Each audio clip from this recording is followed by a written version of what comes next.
Alright, let's look at the homework 11.2, problem number 10. Alright, so we have a partial sum is given, and the first one, we want to find A1.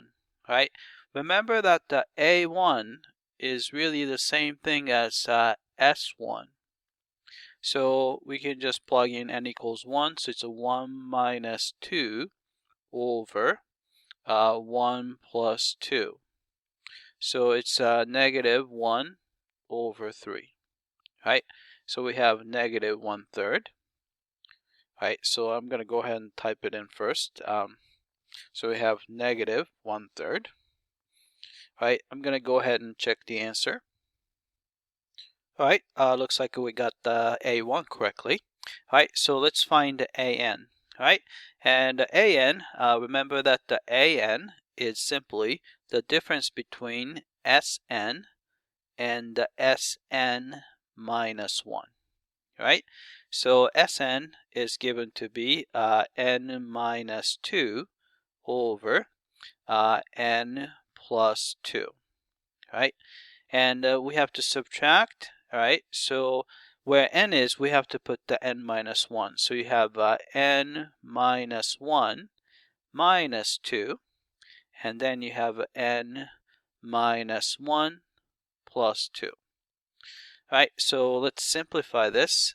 So this one looks okay. So n minus 2 over n plus 2. And we're going to subtract. Alright, so n minus 1 plus 2. So it's going to be n plus 1. Right? Then n minus 1 minus 2. So n minus 3. Right? So we should probably combine this. Right? Then, so take the common denominator, so n plus 2 and n plus 1, right? So if you multiply n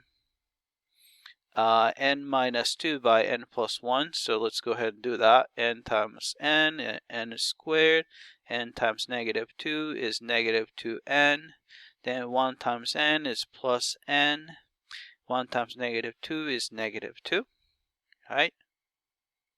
Then we have to subtract, right? So we have to multiply these two. So actually, I know how to do this. Multiply it out, n squared.